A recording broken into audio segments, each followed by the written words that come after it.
enjoyed the research I've done this far in regards to both the candle industry as well as the scented fragrance industry. Prior to starting to dig into these different topics, I truly didn't understand how these two wildly different products or items, services, whatever you want to call them, were competing for the same space.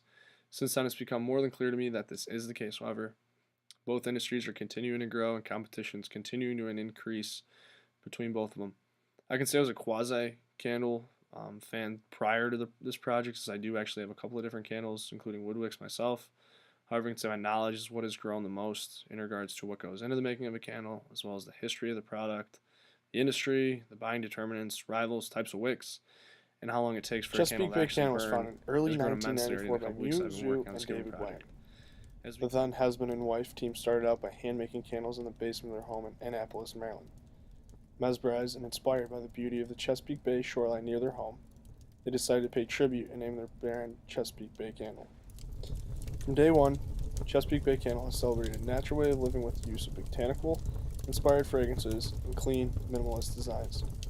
With the introduction of Chesapeake Bay Mind and Body Collection in 2016, Chesapeake Bay Candle has evolved into a wellness lifestyle brand. Chesapeake Bay Candle should be analyzed as part of a strategic group. In this given scenario, the scented luxury candle industry, or even home fragrance, is too broad to properly analyze the strategic position of Chesapeake Bay Candles. The amount of different products that can be categorized as home To a high-priced candle, such as Chesapeake. Products such as plugins, sprays, diffusers, wax melters, and air fresheners all provide the same benefit of emitting a fragrance and at a far lower cost. Chesapeake Bay candles are priced anywhere from $6.99 to $29.99. Given that the list of prior products are far cheaper and can all be bought for less than $5, this is a major challenge that Chesapeake is currently fighting. Although Chesapeake's primary product is their candles, they do also make warmers and diffusers and have the infrastructure in place to create these products at a high volume if they feel purchasing patterns begin to shift in this direction. Ultimately, buyers are going to be purchasing these products for very different uses, and candles demand something that those other products don't: the need for a human being to be present in order for the product to be used in a safe manner. Plugins, diffusers, and air fresheners are used as more of a maintenance tool to keep the air fresh, and sprays are also used to mask scents in a quick, efficient manner. Wax melters provide similar benefits to candles, but Chesapeake tackles this potential issue as they produce this given item. Though it is very easy to enter into the candle industry, it's incredibly difficult to gain a significant amount of market share, as powerhouses such as Yankee Candle have dominated both the ability to produce high-quality candles, but also the ability to distribute them as well. Handmade crafts like candles are some of the fastest-growing small businesses in the country. According to the National Candle Association, candle sales in the U.S. are estimated at $3.2 billion per year. However, if you include all candle accessories, this number is more than $60 billion in sales. A few of the reasons why so many people are enticed to make their own candles include the fact that 70% of U.S. households have candles in them. The low cost to produce is that it takes roughly $3 to produce one's own candle.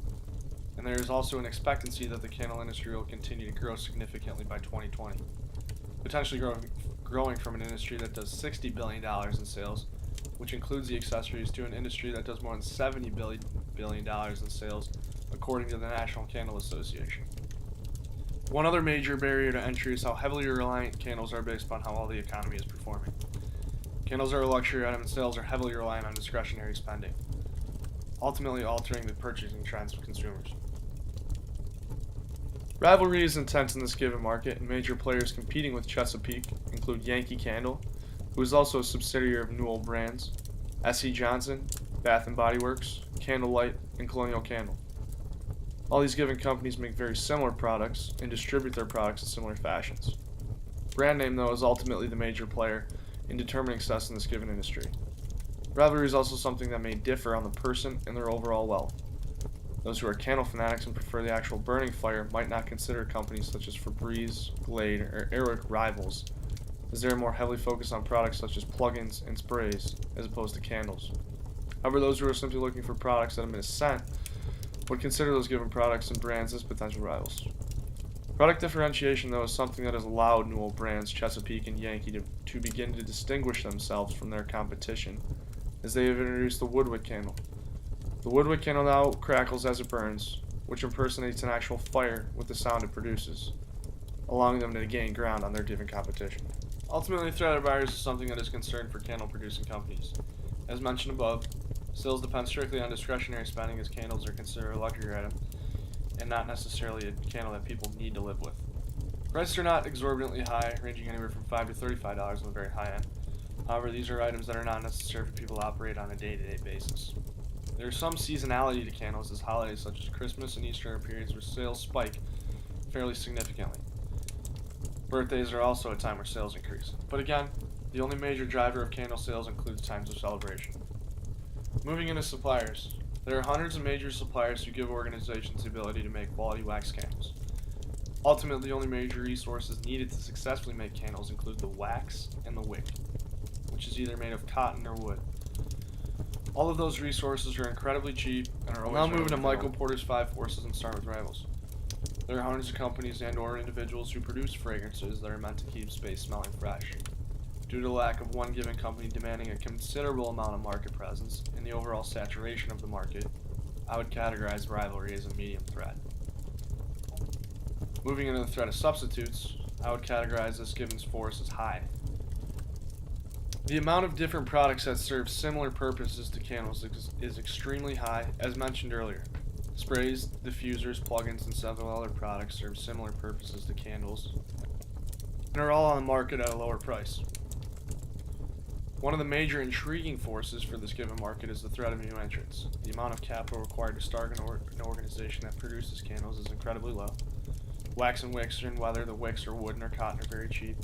The overall cost of making candles can be as low as $3, and that's assuming you're producing these products fairly and efficiently, where larger firms have the ability to mass produce these items for less than $1.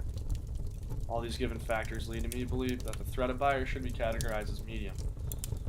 Ultimately, discretionary spending is going to be the determinant of buying trends in this given industry, but the cost of products we're discussing are all fairly cheap as a whole.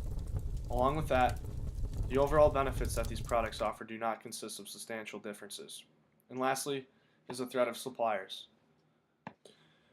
The raw goods needed to manufacture these given products is low.